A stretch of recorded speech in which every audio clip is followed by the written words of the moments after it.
Hello everyone, स्वागत है आप सभी का स्टेनो टॉक्स पर। रेडी हो जाइए डिक्टेशन लिखने के लिए। डिक्टेशन की स्पीड 100 वर्ड्स पर मिनट की रहेगी। 5 मिनट डिक्टेशन बोला जाएगा। और आज का जो टॉपिक है वो है एक देश एक चुनाव, जो कि दैनिक जागरण न्यूज़पेपर से लिया गया है। तो रेडी हो जाइए, डिक्टेशन स्टार्ट होगी 5 सेकेंड बाद। मोदी कैबिनेट ने आज यानी बुधवार को एक देश एक चुनाव के प्रस्ताव को मंजूरी दे दी है। अब देश की 543 लोकसभा सीट और सभी राज्यों की कुल 4130 विधानसभा सीटों पर एक साथ चुनाव कराने की राह खुल गई। एक देश एक चुनाव पर पूर्व राष्ट्रपति रामनाथ कोविंद की अध्यक्षता में गठित कमेटी की रिपोर्ट के बाद प्रस्ताव को कैबिनेट ने मंजूरी दी है।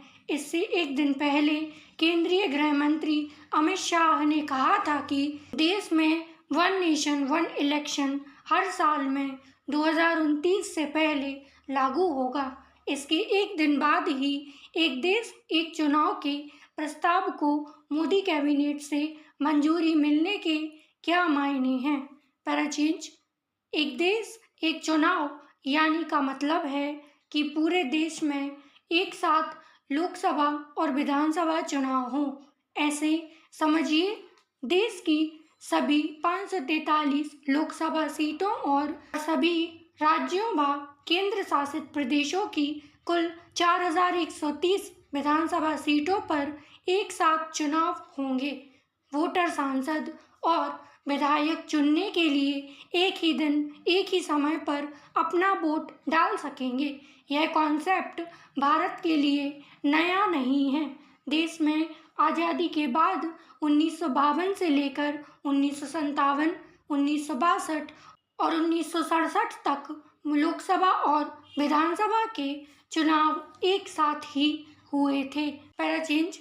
1968 और 1969 में कई विधानसभाएं तय समय से पहले भंग कर दी गई थी। 1970 में लोकसभा भी समय से पहले भंग कर दी गई थी। इसके चलते एक देश एक चुनाव की गाड़ी पटरी से उतर गई। वन नेशन वन इलेक्शन को लेकर 2 सितंबर 2023 को एक कमेटी गठित की गई थी। इसकी अध्यक्षता पूर्व राष्ट्रपति रामनाथ कोविंद कर रहे थे। कमेटी के सदस्यों ने 7 सदस्यों की चुनाव व्यवस्था का अध्ययन किया। स्टेक होल्डर्स, एक्सपर्ट्स से चर्चा और रिसर्च के बाद 191 दिन में 18,626 पन्नों की एक रिपोर्ट तैयार की गई। कमेटी ने यह रिपोर्ट 14 मार्च को राष्ट्रपति द्रौपदी मुर्मू को सौंपी गई।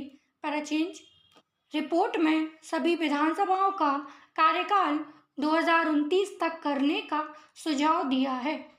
राष्ट्रपति मुर्मू को रिपोर्ट सौंपते पूर्व राष्ट्रपति और कमेटी अध्यक्ष रामनाथ कोविंद, साथ में गृह मंत्री अमित शाह, पूर्व राष्ट्रपति, एक वकील, 3 नेता और 3 पूर्व अफसर समेत 8 लोग कमेटी के सदस्य हैं। सभी विधानसभाओं का कार्यकाल अगले लोकसभा चुनाव यानी 2029 तक बढ़ाया जाए। पहले चरण में लोकसभा विधानसभा चुनाव और फिर दूसरे चरण में 100 दिन के भीतर स्थानीय निकाय चुनाव कराए जा सकते हैं।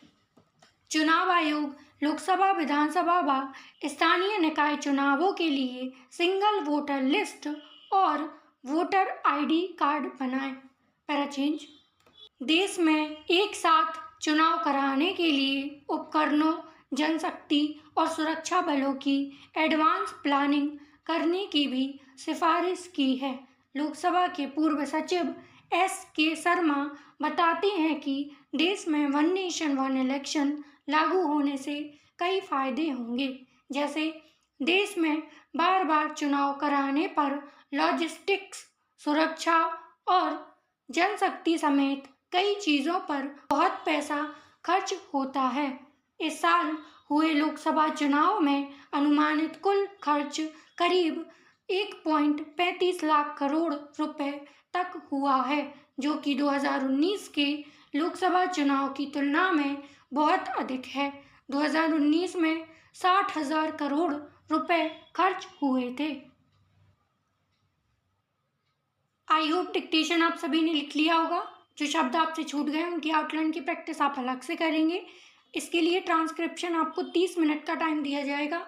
उसके अलावा अगर आपको 5 मिनट एक्स्ट्रा लगते हैं तो आपको इस डिक्टेशन को दोबारा लिखना है बस। वीडियो पसंद आई हो तो लाइक करें, चैनल को सब्सक्राइब जरूर करें। Thank you.